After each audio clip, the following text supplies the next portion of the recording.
On réécoute. Ces attaques ne sont pas des faits isolés. Elles s'inscrivent dans un vaste plan de déstabilisation conçu et exécuté par les groupes armés terroristes et les sponsors internes et externes qui leur fournissent du renseignement et des moyens logistiques.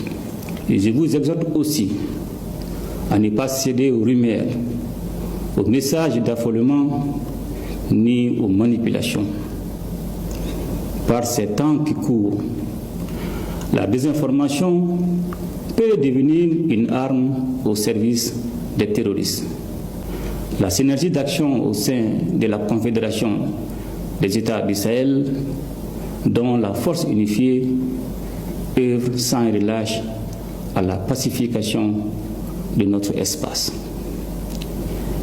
Je tiens également à reconnaître la qualité de la coopération avec nos partenaires stratégiques, notamment la Fédération de Russie. La trahison d'un frère est plus violente qu'une invasion.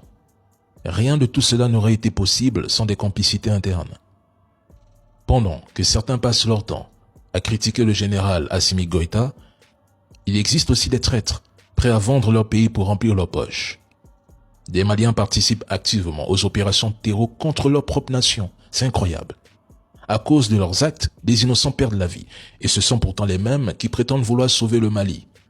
Mais sauver le Mali de qui exactement? Eux qui étaient déjà aux affaires avant l'arrivée d'Assimi Goïta. Qu'ont-ils réellement apporté au peuple? Au final, leurs attaques, leurs mensonges, leurs propagandes ne font que renforcer davantage le soutien populaire envers les autorités actuelles.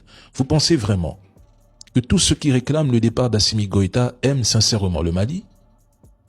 Depuis samedi, nous observons une véritable campagne médiatique. Beaucoup de médias relaient des fake news, donnent plus de visibilité aux attaques terreau qu'aux condamnations de ces crimes. Ils offrent une tribune au terreau, diffusent leur propagande.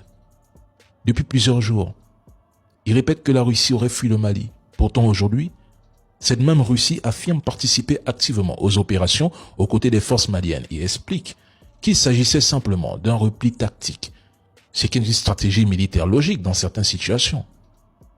Mais le Mali vaincra. Force aux Maliens.